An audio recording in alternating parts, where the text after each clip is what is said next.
Question number 4, true और false, sine A plus B is equal to sine A plus sine B.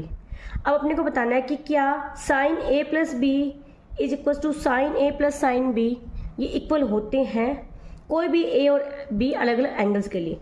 तो अपने क्या करते हैं, लेट कर लेते हैं कोई भी angles. A is equal to 30 degree and B is equal to 60 degree.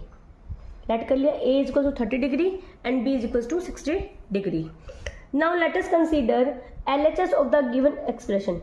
अपने इसके क्या ले लेते हैं, LHS ले लेते हैं। LHS क्या है अपने पास, sine A plus B, sine A plus B.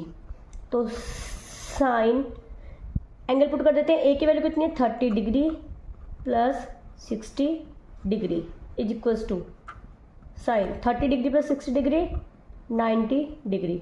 और अपने को पता है टेबल से, ट्रिग्नोमेट्री टेबल से साइन 90 डिग्री की वैल्यू कितनी होती है 1। साइन 90 डिग्री की वैल्यू कितनी होती है 1। सेम यही अपने करते हैं RHS के लिए। Now consider, let us consider RHS of the given expression sine A plus sine B.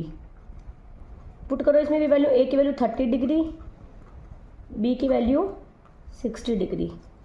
Sign 30 की वैल्यू कितनी होती है 1/2, साइन 60 की वैल्यू √3/2। सोल्व करो, √3 प्लस 1/2 आ जाएगा अपने पास, ठीक है।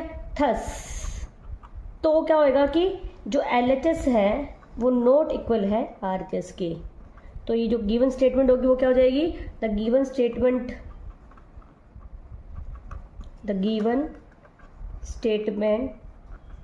Is false. तो गिवन स्टेटमेंट क्या आ जाएगी, फॉल्स हो जाएगी, क्योंकि sine A plus B is equal to sine A plus sine B के लिए इक्वल हो ऐसा जरूरी नहीं है। हाँ, अगर आप angle A is equal to 30 degree 0 degree और बी इज इक्वल 30 डिग्री लेके चलोगे तब ये इक्वल आ जाएगा। बट किसी एक एंगल के लिए भी अगर ये इक्वल नहीं आ रहा तो मतलब ये जो स्टेटमेंट है ये ट्रू नहीं है।